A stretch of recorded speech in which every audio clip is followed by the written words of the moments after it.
welcome to another edition of NEL show. And today we are having a very important guest and a very important topic as well that we are going to be treating. Of course, in today's day and age where we've moved from the brick and mortar to kind of like the online space, there are a lot of innovations and a lot of career paths that are created, if not every week. A lot of people come up with a lot of innovations, and before you know it, that thing has already becomes an industry. Today, we're going to be learning from an expert that has risen from an industry that I feel like she even created. Of course, we had that kind of industry there, but then she came with her own unique identity and decided what she wanted to do differently and separately to actually begin to build personal brands via personal websites for our clients that she continues to work with till date. Okay. So I'm checking to notify to do so that we can get this started. Yeah, Tolu is here. Okay, so I'll just add Tolu right now.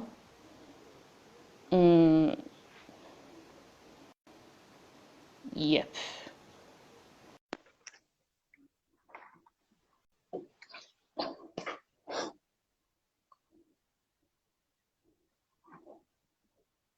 Okay.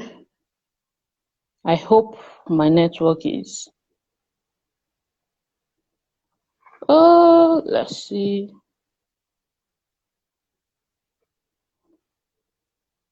Oh. Okay. She just left.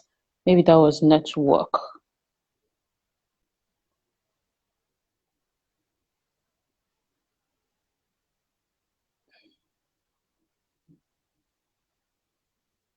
Okay.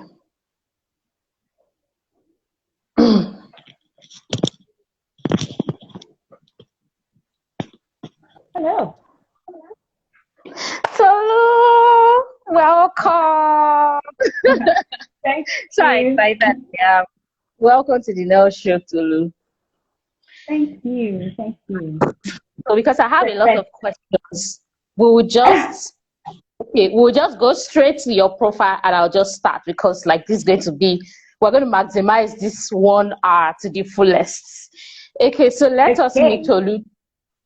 Tolu Michaels is a digital entrepreneur and an unapologetic people lover.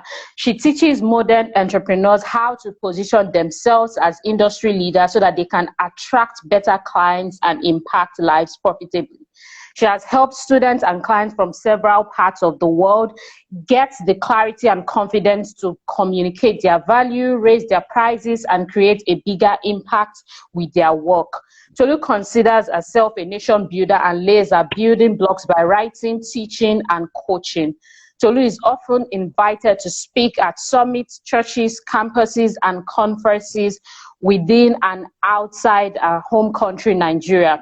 Through our free training series, Tolu has taught over 5,000 entrepreneurs. She also serves on the board of God Lovers Fellowship as an organization she started as a teenager. Tolu's education includes disruptive strategy from Harvard Business School and a Bachelor of Engineering from Covenant University. As a personal brand strategist, Tolu believes that personal branding should be purposeful and profitable. Several times a year, Tolu hosts a personal brand workshop for creatives, consultants, and coaches. And this is just a few. This is just to mention a few about Tolu Michaels. Tolu, why are you looking that way? Thank you so much, Bola Ibukun, for joining as well, and other people that will be joining in. Okay, Tolu, I'll start with your email from August 20th. Tell me, what did I say on August 20th? Yeah, from August 20th. So the title of the email is this an emergency? Is this an emergency? And then Tolu Tolu went on to talk about, just basically speaking about urgency. If you are not on Tolu's email list, I'm not going to read it out for you. Go and subscribe, or we'll have a different conversation about that. But then you said something that's really funny. You were teaching us about urgency and who it is urgent for, like urgent for who.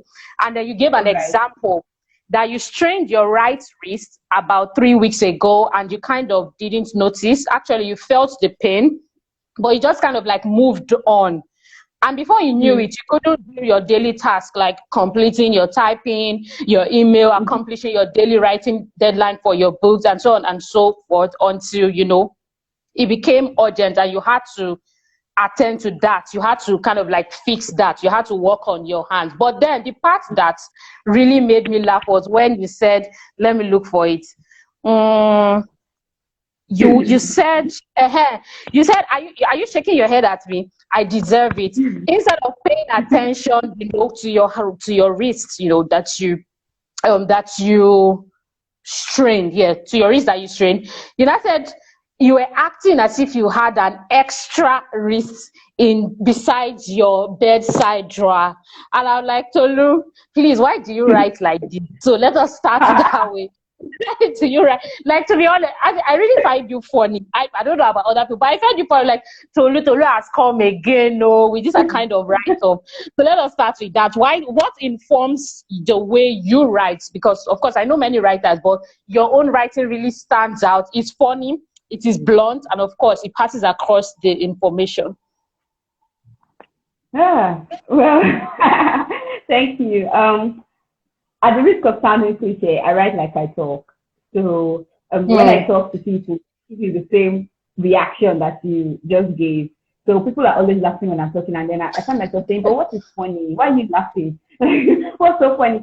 I say that all the time. I'm always asking, what's so funny? So if you feel that that's the same kind of vibe you get when I write, and you're just laughing, that's it. I write like I talk. So I just take it. I just act like I'm writing to one person, and then wow, that makes a lot of sense. So I'm just thinking you're just writing to like a general, you start like you write some people, like, when you get their email, they'll say you guys or all of you, and I'm just looking around like, what I'm the only one here. That's true. I'm the only one reading this. I know that you are talking to many people, but you don't have to put it in my face, so. Tell me what you all think, things like that. And exactly, I'm like, all of us, are we many? Okay, maybe I'm a legion. Yeah, that makes sense. Okay, so Tolu, I knew you from ministry days, and you are still in ministry, but I'm saying like growing as a minister, God Lovers Fellowship, and then of course you got married 2016, and then you moved from Lagos to Port Harcourt. For me, I would say, when you started your first, just like I wrote in yesterday's post, when you made your first debut of writing that, you were doing things around brand strategy, I was surprised. And this is the question I have to ask you. How were you able to move to decide? What is even decide? How were you able to decide that, okay, yes, I'm a ministry woman, I've been sent to this and all that, but I know that I also have other expressions of my life that I want to pay attention to and also monetize? Because just like you always say, people don't like to have the conversation of money, but this, like data for this, for instance, is paid for. So like we use money as a means of exchange. So how did you make that decision? I will ask the other questions that follow through step by step. Okay, thank you. So that decision, the decision is the easiest part. If you ask me, it's easy to decide that, okay, from today now, I want to be a dancer. The question is whether you dance. So how I made that decision was, I found out, like, it was sudden, but it didn't occur to me. One day it just occurred to me that, look, you're losing your job, or you've lost your job. So this was like my last week at the job. And then I started to think, what do I have to do? What would I do? My job really was, I enjoyed it. I loved the people, but I didn't, I wasn't going out every day to say, oh, this is my job, or, I work in investment banking. I didn't take it like I didn't attach a personality to it. Let me put it that way. So maybe many people didn't know about it. But then when I now decided that, okay, this is going away, what am I going to do next? It started, to be honest, it started from the standpoint of what can I offer to the world? What can I do for people that they will pay me in return? And then, like you said, I had just moved. So it wasn't like maybe if I opened a shop or something, anybody will come. Or I mean, like, and of course, I didn't want to do that. So it wasn't like if I started to do something right now, I knew anybody to sell it to. Everybody I knew was not within the institution. Like, the person I knew literally was my husband at that point in time.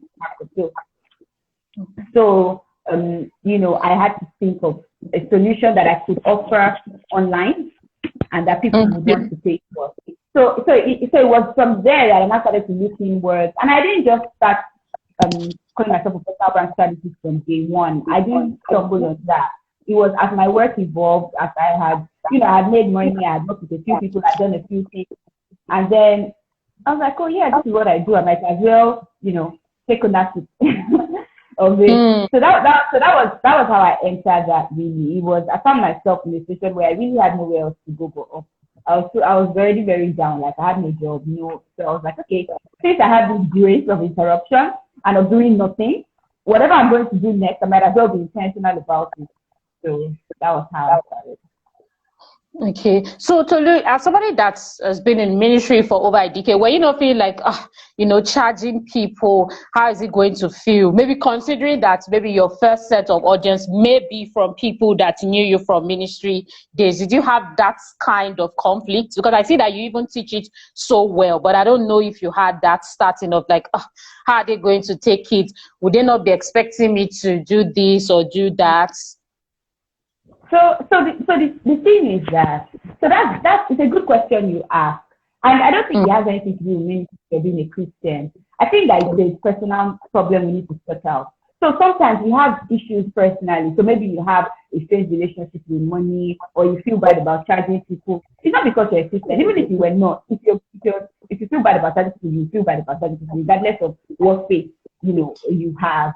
But the truth is that many people don't see themselves as entrepreneurs.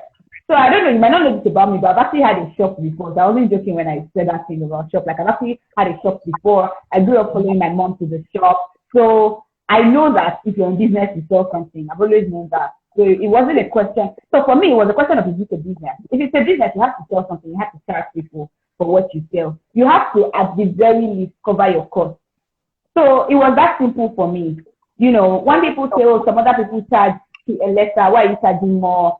I always ask, how is my concern if somebody is making losses in their business? Like, why should what another person is charging? So does that mean me too? Like, you know, do you understand? Or I don't know. Like, I don't know what informs their pricing. I don't know why they price that way.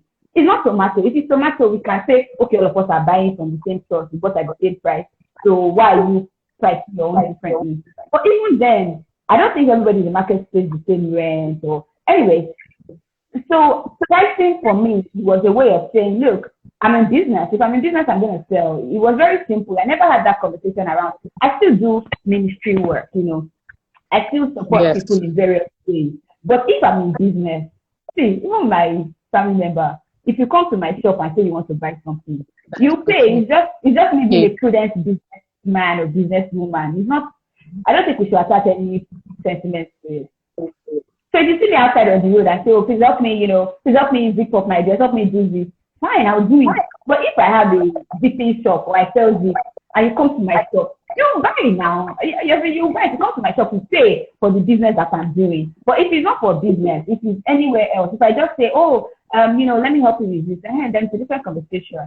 So I think that it's just that many people have not really understood that, oh, I'm an entrepreneur or this is my business. It's not because they are Christians. It's because they haven't just recognized the fact that, oh, this is my business. So if you have a shop and you're a Christian, will you say people should not pay when they come into your shop? Yeah. Mm-hmm. Wow, thank you so much for that answer, Tolu. Thank you. So for you, Tolu, like I was saying before you joined the live video, I feel like you just created your own industry? I mean, I don't know. I wasn't hearing many people saying, oh, they're helping you build a profitable business through a personal website. Of course, digital entrepreneurs here and there with different things that they had to offer. Yes, they existed. But then I just wanted to know, how did Tolu come about, like the Tolu Michaels brand? Because literally, when we think of personal brand websites for your profitable business, venture, whatever it is you want to do, we think of you. So how were you able to, so that you can help us out, how were you able to craft and fine tune that to be like, you know what, I can write, but I'm not just going to be like, oh, I'm a content writer or I'm a copywriter. So this is what I'm going to be doing. In fact, I'm even going to ask Tolu, how did you even think it was even going to be profitable? Like, thinking about it back there, like, okay, like, I just want to know what informed you turning and shaping this into the Tolu's industry. Thank you so much, I would not let that pass, because I actually feel very encouraged by that comment. As a personal brand strategist, you know what it means for me when you say, oh, you almost literally created your own industry, because you were doing something that we couldn't get anywhere or that didn't exist. And honestly, when I started to do personal brand websites, me too, I had not seen it anywhere else. So yeah.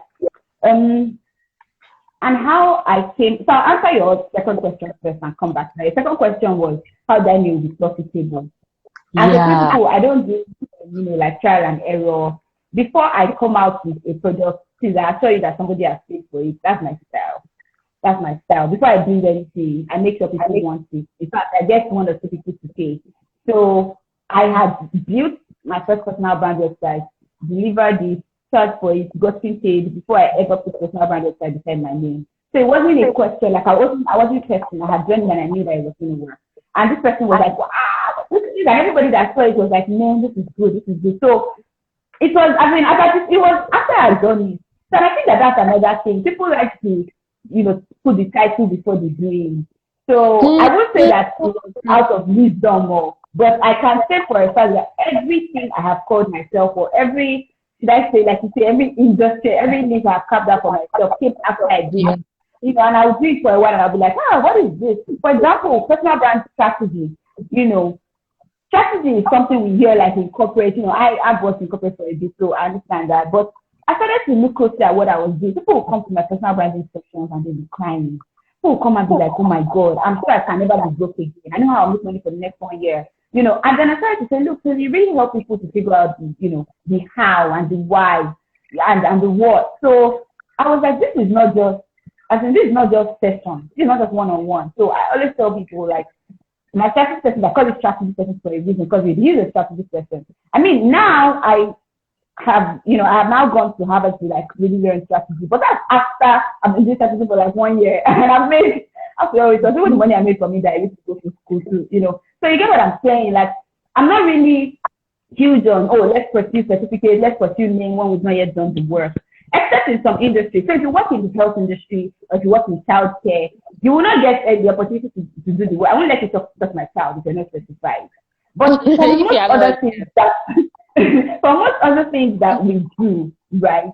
I don't think that we should be thinking, what's the name? What would I call myself? So if you call yourself a content strategist, so what? If you cannot deliver executive level content strategy, if you cannot deliver a strategy that will actually bring results, then it doesn't matter. It doesn't really matter. So that's my answer to that. I make sure it's profitable first.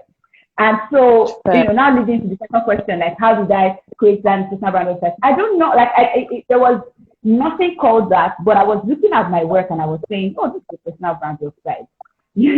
As in I had done, I literally remember that first, I had built mine, then I had done for another person who told my sister that I have to do this for me.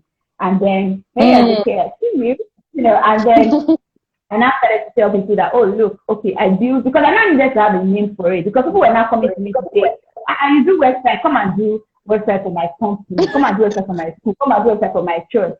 And I was like, no, it's a certain type of website. So that was what now led me to now define and say, look, it's personal brand website. And it's a good question to ask. It wasn't popular then. In fact, even now, we're still trying to, get people to buy into the idea. So how do we make money? The truth is that it's even easier to make money in things like that, because the people who understand it, understand it.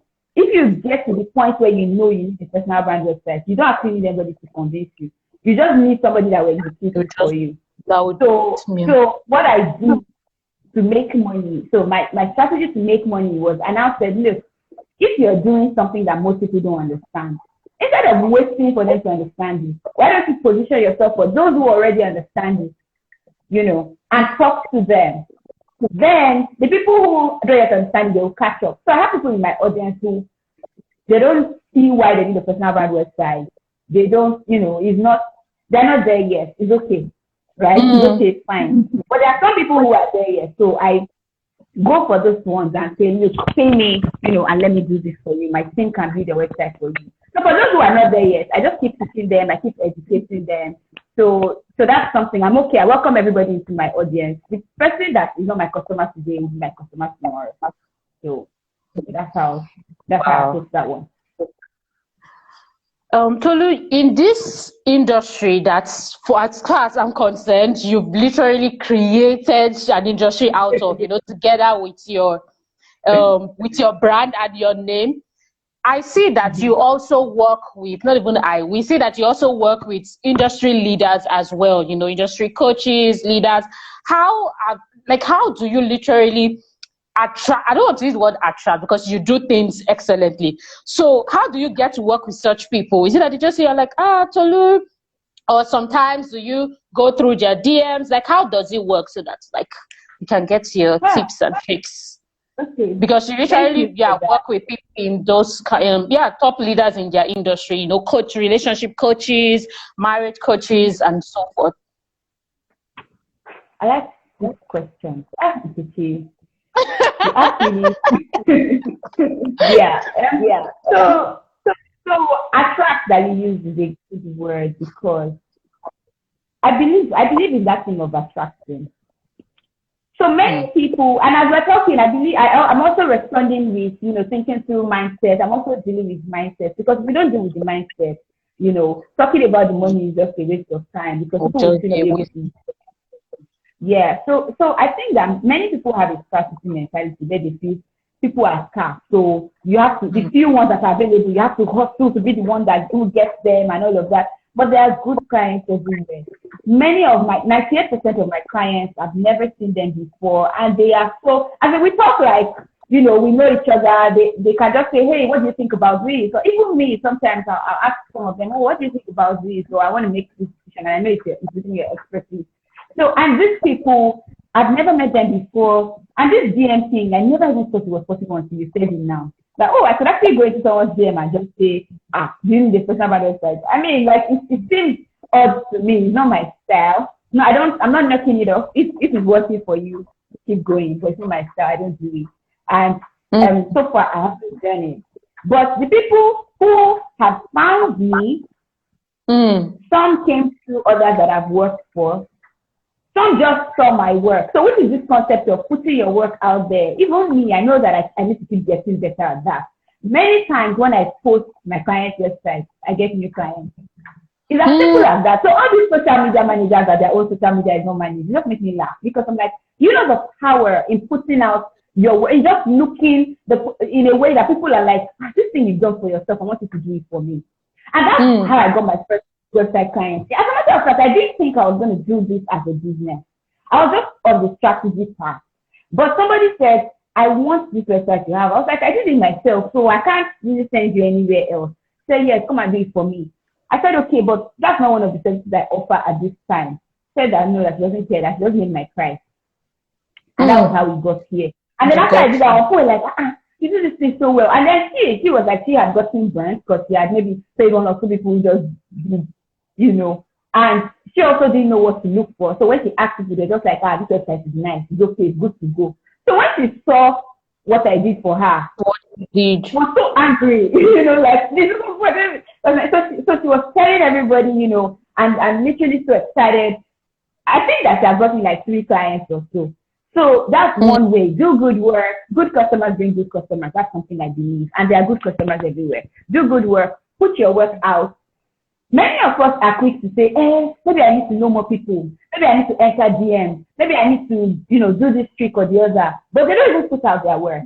That simple thing. We all need to actually get better stuff, you know, as I'm saying. But so put your work out there. When people see good work, they recognize, they know who to come to. Like there are people now who have not actually come to me to say I feel a personal brand website, but they know that when they are ready, they will come to. So either you know work on it for them or to teach them how to do it. So it's so important to do good work. When you do good work, your customers will talk about you. I cannot stress that enough. There is no gimmick that can beat being competent.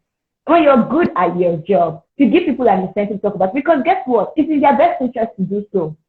Okay, if somebody asks you, oh, okay, I respect your opinion, please recommend somebody who is great to personal brand website. You don't need to like me to recommend you. You have a reputation to protect. So you're like, okay, I know one person I've been talking about it for years now. For over a year, I've been talking about okay. And we've been saying how well, so maybe you should go to her. So that's the power of doing good work, one. And that's the power of putting your work out there. Don't wait for your work to speak for itself. Put it out and say, look, I just did.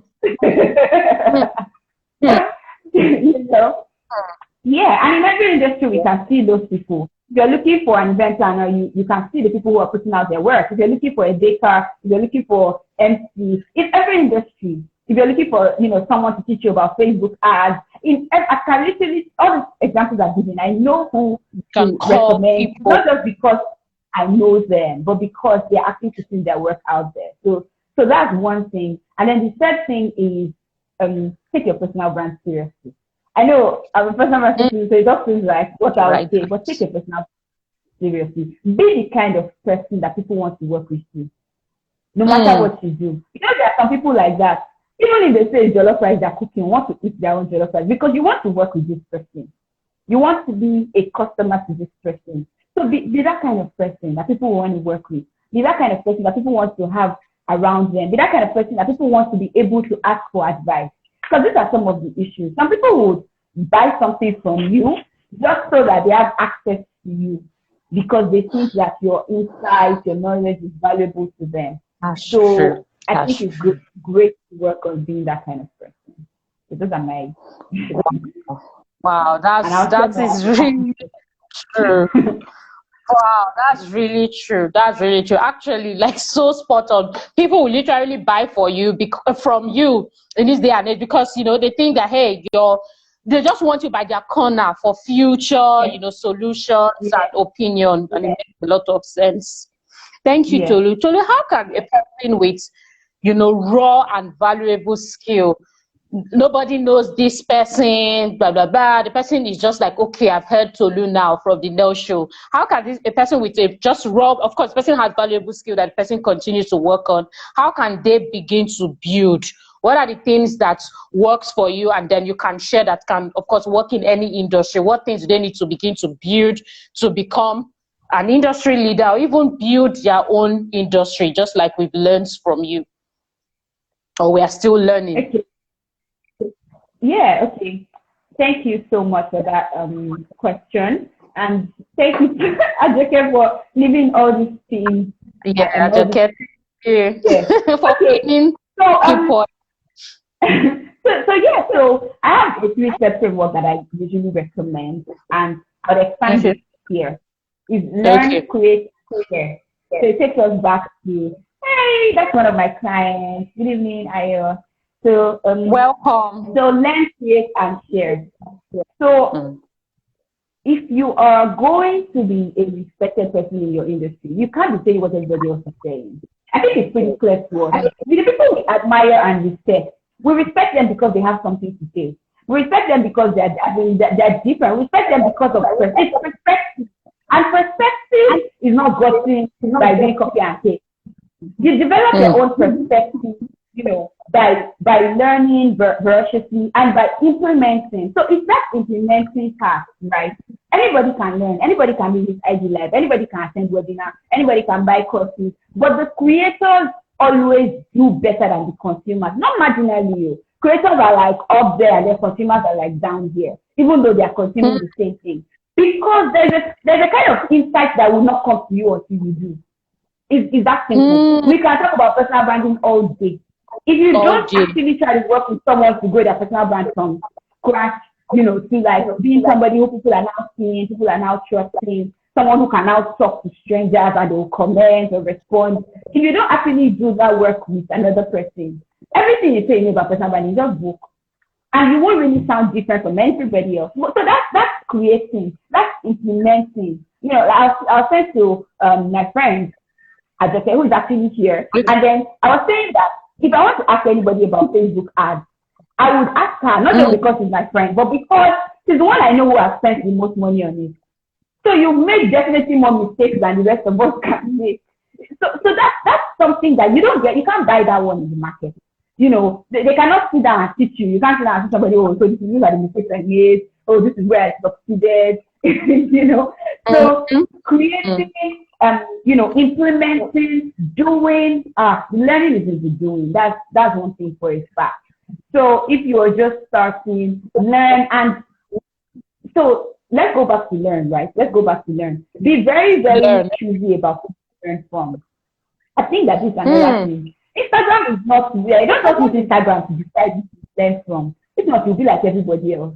You just see somebody and say, this person has 600,000 followers, they must be smart. Not so. When you want to learn from a wide range of, you know, don't just say, I'm a coach, so let me see what all the other coaches are doing. No, go to food industry, go to fitness, go to, you know, go to places and see what they have to teach you. Go to academics and learn from the best. Your conversation will be different. When you talk, you are picking, you're drawing inspiration from different sources. And learn from, so learn from a diverse, you know, range of sources. Learn from people who are doing, learn from the doers, not just the talkers. Learn from the doers. Learn from people who are students themselves. So if you're learning from someone who is the best and the highest, who does not take any course, does not take any seminar, does not learn from anybody, very soon it will be a case of blind leading blind, right? So this is how to learn from. Learn from people who have done what you're trying to do. Don't say, oh, this person has only 200 followers. What could they possibly do? Are you kidding me? Are you kidding me? 300 followers has nothing to say about the money in the bank account. 300 followers has nothing to say about the wisdom in the mind. 300 followers has nothing to say about the quality of experience or exposure that the person has. So those are things you want to look for. You want to draw from deep wells, not from shallow water. So that's how to choose where you learn from. Wow. In terms of creating, be very, very fond, be very fond of output. You know, be fond of output. So instead of saying, "Oh, I did it and it was perfect," there's a part where you say, "I did this 10 times." So when it comes to like this digital industry, you know, I'm about to say something, and I want to be very careful about. When it comes to like digital industry and this our digital environment, quantity creates quality. I understand the argument for quality over quantity, but listen, you become a good writer by writing. No matter how brilliant you are, if you write only once a year, you cannot be your writing cannot be as good as somebody who writes 10 times a year. It's simple mathematics. What's the definition of average? Average means half will be bad and half will be good. So if you've written only one thing, what is the one thing is bad? I mean, like, of course, because you just get better. You just get better by putting out more. So it doesn't mean that everything you do must be for the whole world to see, but just keep doing. You know, keep putting out more. I'm sure that your best blogger has more than 3 blog posts. I'm sure that your best preacher has more than 3 sermons. I'm sure that, you know, your best singer has sung more than 1 song. I'm sure that, you know, so you quantity creates quality at a certain point. You just realize that you can't do it better than somebody who has been doing it every day.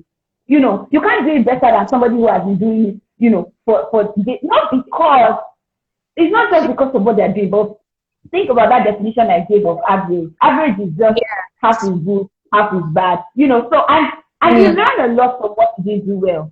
So, again, to borrow a quote from my friend, you cannot learn from something that did not happen. So that's it. Whether it happens well or it happens wrong, if it happens, you will learn from it. But if it did not happen, well, there's nothing you can do. So that's about learning. And then the third part is about sharing. I think I talked about sharing. So I'll give you a framework for sharing. 1, make stuff you love and talk about it. Talk about it. 2, find stuff you love and talk about it. So if you say you don't know what to share, Look for something that somebody else has done that you like and talk about it. You, what you did in the last step, which was the creative step, talk about it. In talking about things, you know what happens? As we talk about things, as we put stuff out there, we attract people who value the same thing. And that's where this concept of attracting a great audience or a good customer base comes from. Some people believe that audience is stupid. Some people believe that people are shallow, people are boring, so they don't really want deep insight. So just tell them, 3 steps to success. Those are the kind of people you will attract. If you put out a different kind of content, those are the kind of people you attract. If you put out shabby work, people who are just like, well, it doesn't matter. And we're like that, depending on the situation. You get, when it comes to bathroom slippers, honestly, I'm not choosing. I just get anyone and go. So depending on the situation. But when it comes to some things, so for example, somebody who wants to speak about finance, somebody wants to speak about business, I'm quite choosy. I want to listen to you if you're just telling me 3 steps to go viral. No, you cannot attract someone like me with that kind of content. So actually, everything you put out there will attract some type of person. And that's why I say if you have a message, you have an audience. Because every message finds its audience. So the problem would be if you're not even putting anything out at all. But if you're putting out something, it will attract some type of people. And I'm sure this has happened to all of us. When you put something and you're like, why are they talking? Why are people commenting? I mean, what's so special about it? It finds its audience. You can't really stop that person. Put it out there. Yes, it finds its audience. So when you share about the things you value, when you share about the things that are important to you, when you share about the work you do, when you share about the stuff that you appreciate, its audience will find you. And that's the story of how you begin to, attract people as a newbie. But many people are not patient in the process. So they're just like, oh my God, I posted yesterday and nobody liked it. I think you need some time to find this audience. And after a while, you start to benefit from the compound effect where people are now the ones telling their friends. You see people comment on your post, they now tell somebody and say, okay, remember what we talked about yesterday? That is your message finding its audience. You don't even have to do anything at that point. People will now be commenting and be saying, Bukola, this is what I told you last week. So you're not audience not really about being the smartest in the room. No, it's even more about attracting people who like what you're saying. They might be more intelligent than you. So it's not actually about because people are comment. That means you now know more than all of them. No, not really. But it just means that they like what you're saying. They believe in what you're saying. It affirms what you're saying. It validates what you're saying, and that essentially is how we attract, a like mind type of audience. I'm a smart person, so I want to attract a smart audience. That's my principle. So I've had people reply to me and say, "Oh, this was too deep," or "Oh, your webinar, you didn't go straight to the point," because and no, in fact, I had someone who sent me an email and said, and please, you don't like this, you like sharp shooter type of webinar. I was like, oh my God, what does that even mean? That's definitely not my type of, because I've never, that's not even my vocabulary. I've never spoken like that. So I'm just like, thank you for letting me know that I'm doing something right. So essentially she was like, I don't like the fact that you're telling me why I should do this. Just tell me the results, and you just show me the money. But me, I'm like, if your mindset is not right, the money will not come. So you see that we are saying, as in, we're in 2 different. So no matter how much I sell from now to tomorrow, that person is not my type of customer. And even if they became my customer, one of us will get frustrated. So that's why you have to be very intentional about what you put out there. What you put out. Thank you so much, Tolu. In the course of your sharing, you said something that was really important. I mean, personally, I've learned that, put out what is important to you. Of course, that'll be relevant to the world. And then, of course, you would then attract your tribe. But Tolu, we are in an age where a lot of people are like, find out what people want or find out what people are trying to pursue and go after it. And that's why we have a lot of millennials. They start this business today because they thought people wanted that. They are frustrated because they are not willing to pay. Then they start another business they thought people would like, but they are not paying much. So how do you balance the fact that, of course, you sharing your story of you being like, hey, I did this for myself and people wanted it, so it became a business. So how do you balance this thing, doing what you're convinced about versus, they say shoe is selling today, bag is selling tomorrow in today's generation? First of all, I'll say you can have both. You can do what you are confident about, do what is, what you feel, this is what I'm supposed to be doing, and you can do profitable. So you can have both, and you can still give your audience what they want. Okay. So, there's a concept I explain in my book, so which is coming out. Okay.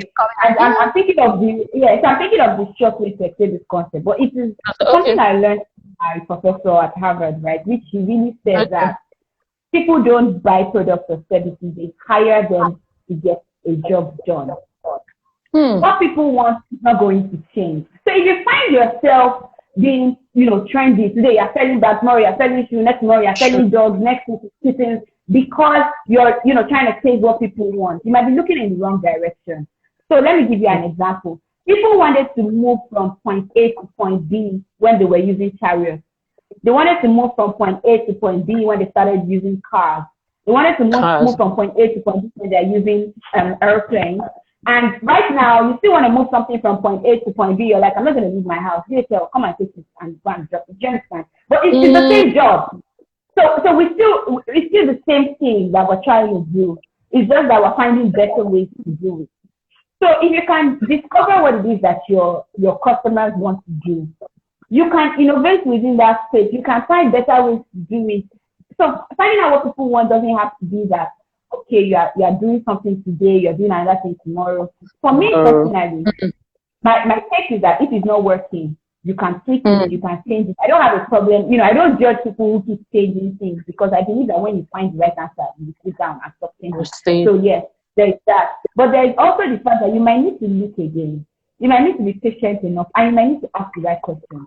Henry Ford said that if he had asked people what they wanted, they would have told him they wanted faster horses, and he would never have made the Ford car. So they're saying, what do you want? They ask me the wrong question. If you ask me what I want, I'll tell you now. I want something that tastes like for creamy like ice cream. So, how do you want it?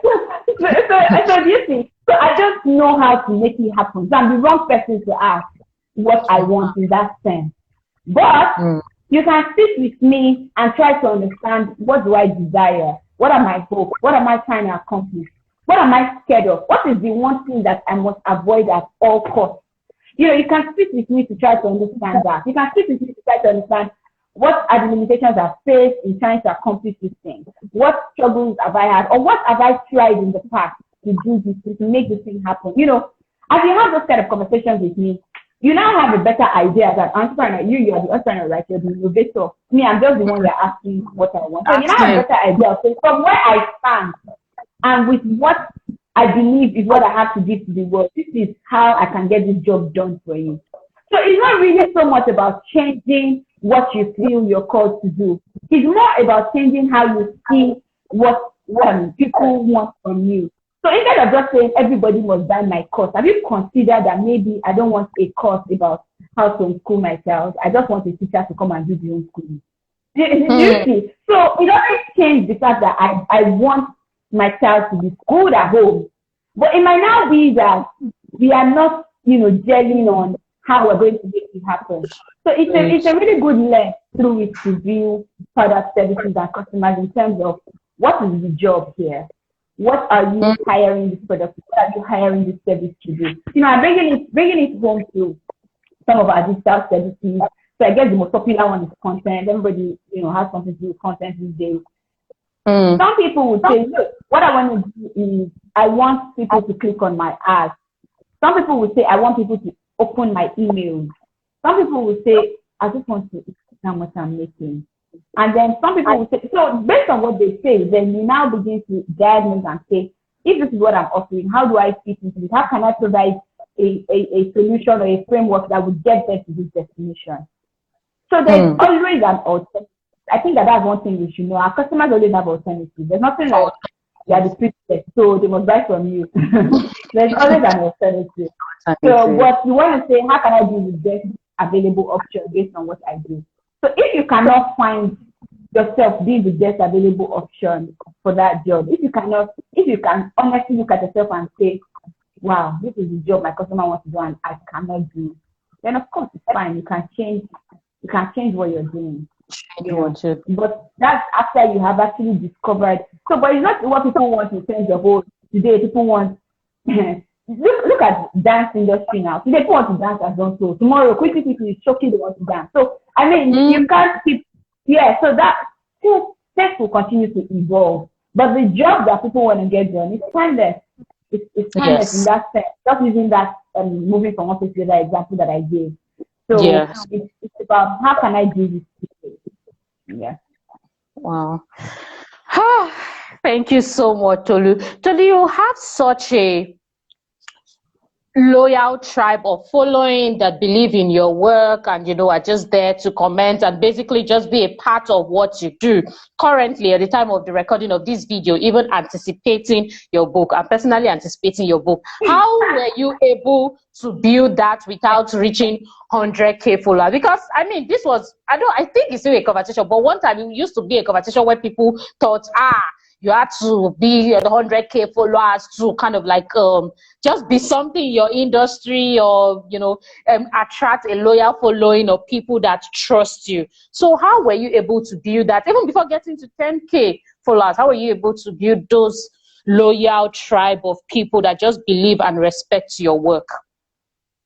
Thank you. And so just in response to what you said about that 100K thing, I don't know if you've ever read the essay called 1,000 Fans. If it's not, you can look for it. Okay. Yeah, it's an essay, meaning that it's not just a short blog post, but it's an interesting read. Wow. It's about 1,000 fans, and it was written by Kevin. I've forgotten his surname, but yeah, you'll find it is a popular essay, and people have written like modern versions of it, so just look for the original one. But the point the guy was making was that you only need, as a creator, you only need 1,000 true fans to be able to make money sustainably for the rest of your life. I mean, it's arguable, but I just want to take my conclusion from there. And what he's saying is that if there are 1,000 fans, and look at, if you want to understand what it means to be a fan, look at music industry. Or, like I say, maybe look at pastors. Then you understand what I really mean by fan. As in, look at people that, any album they drop, there are people that will buy it. Yes. Any sermon, any CD, any book, there are some people that will buy it. So if you look at those two industries, you understand what that concept of fan really means. That is somebody that will say. So, for example, like Susie Winan is one of my favorites of all time, and I think that at a point in time, I actually had all her tapes. So, and the fact that you get all her tapes, past, present,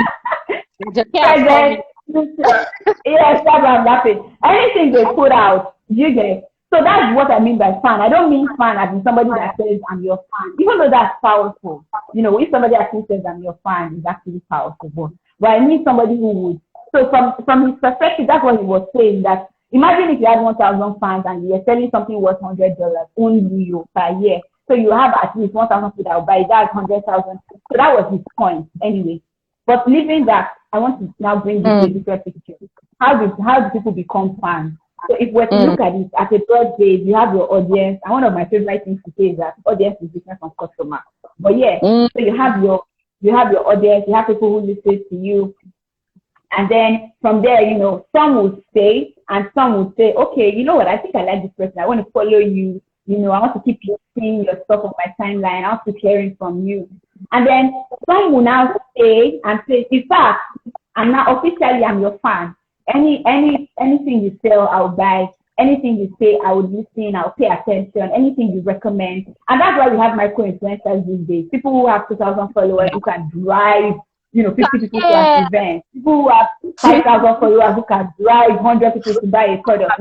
Because it's really not about followers per se, but it's even now, you know, more about fans, people who trust you. And to achieve that, I think that it goes back to that conversation we're saying about what kind of people are you trying to attract? Who are you talking to? The one reason why people might find it difficult to hold the attention of an audience for so long is because of distraction. And this happens to the best of us. So it can happen to anybody.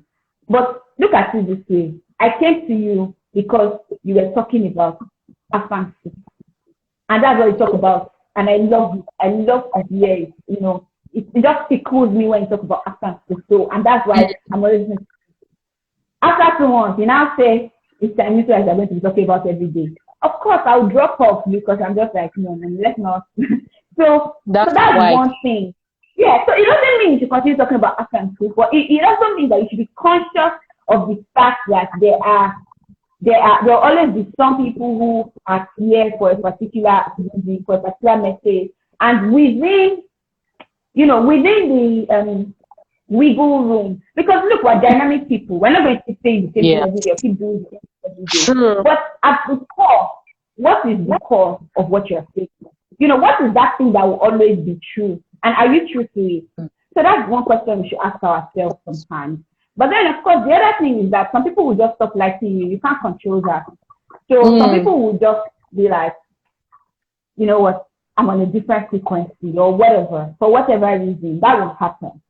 And then, of course, there's also the fact that some people, maybe they'll be disappointed because values are no longer aligning. Maybe they came to you because you give them free stuff. Now tell them to come and buy. Because they'll be like, no, we didn't come here for that. We are freebie speakers. So, so there'll always be that drop off. Yeah. But I guess at the end of the day, the people that trust you, the people who feel they belong to this message, because again, remember what I said about a message finding its audience, feel that they belong to the category of people who say this kind of things, who like this kind of things, who enjoy this kind of conversation. Those are the people who stay. Those are your fans.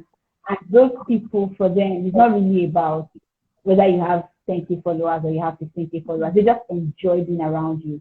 They just love your company. They love the way you think. They love the way you talk. They love the way you smile. Whatever they love it. So, and that's why I keep saying that we have to understand that what we are really sharing is the perspective. It's not just your business idea.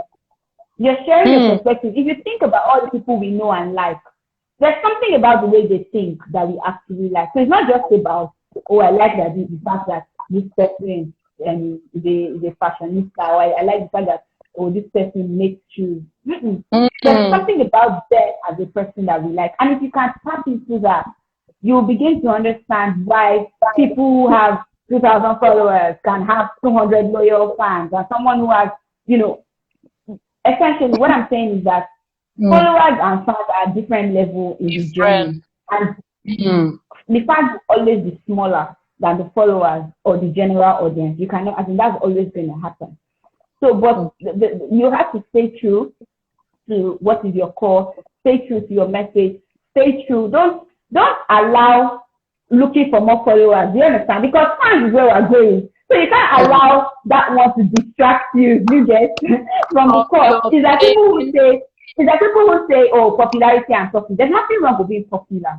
But you cannot allow popularity to distract you from profit. Because once profit is taken out of the picture, you're no longer in business. So at some point you get to choose, and you must choose wisely. Yeah. Wow, I mean, so many capable moments. Okay, so we're going to go to your rapid fire questions now.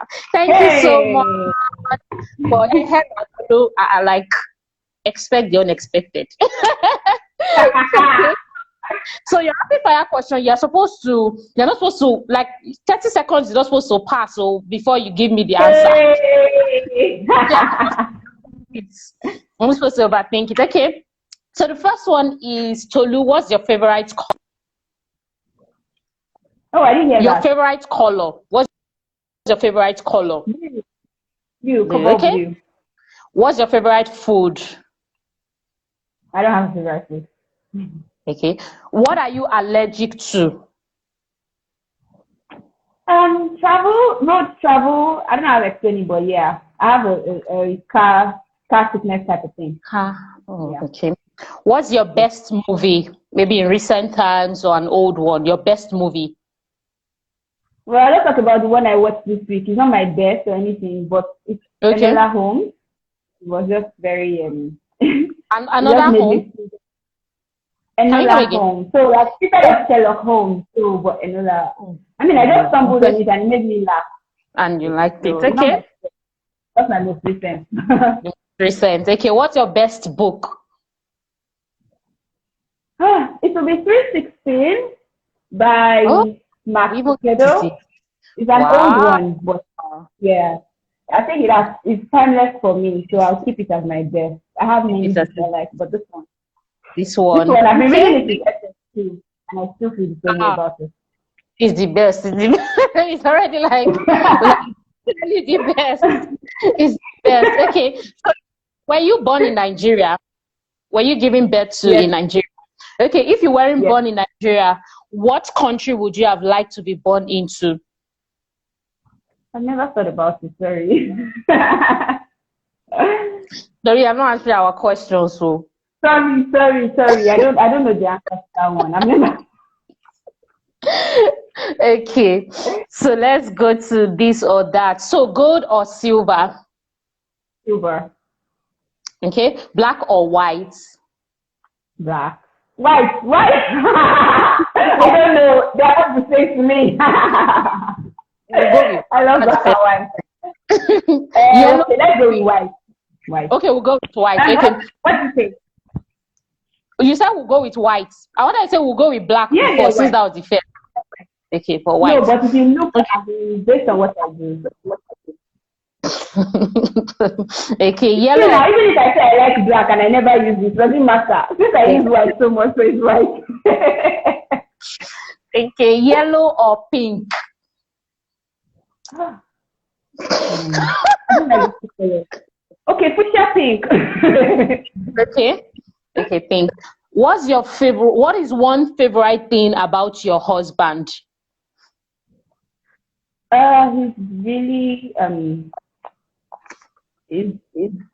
what's the word? I can't find the word. He's very thoughtful about his decisions, and he has Wow. strong convictions. Yeah, so he's like deep, and once he holds on to something, he's just strong. So his convictions are strong. Yeah. Wow. Okay, what's your favorite attire to wear? A dress. Dress, A wrap okay. dress. Oh, okay. What's your favorite thing to do? Right. What do you like to do for fun? Right. Small chops or jollof rice? Small chop. Good small chop. Nice. Good. You know those yummy, well done small chop. Okay, fruits or vegetables? Fruit. Okay, the bus or an airplane? Airplane. Okay, I already knew the answer in advance. Okay, this one, I mean, I can guess this one. Writing or speaking? Writing. Well, I don't know. But you're good at speaking. Yeah, okay. Yeah, so I mean, at this point, I don't know. Okay, rain or Because sometimes I think faster than I write. So when I'm talking, I'm able to catch up in my brain. okay, all right. So rain or sunshine? Rain. Rain. Audio or visual? Visual. A day at the beach or a day in one of your favorite restaurants? A day at the beach. That is not a busy day. Okay. Then what would you like to be remembered for? What would Tolu Michaels like to be remembered for? Loving God and loving people. And this is a new one we just added. Tolu, if you had a magic wand or injection, what is that one thing you're going to inject or kind of like bring birth into the world immediately? If you could do that, if you had a magic wand, what is that thing you want to bring birth to the world, like right now? All children to be in school. Wow. I want all kids to be in school. Wow. Thank you so much for joining us today, Tolu. It is 5 p.m. and you have answered a lot of our questions. You've answered a lot of our questions, including the money questions and all that. Thank you so much for literally teaching us how to become industry leaders. And Tolu, please, we're going to have you back at another time, and even like the bigger platform. Don't worry. See, absolutely. TV. You'll see. Thank you so much. See you soon. Bye. Alrighty, bye.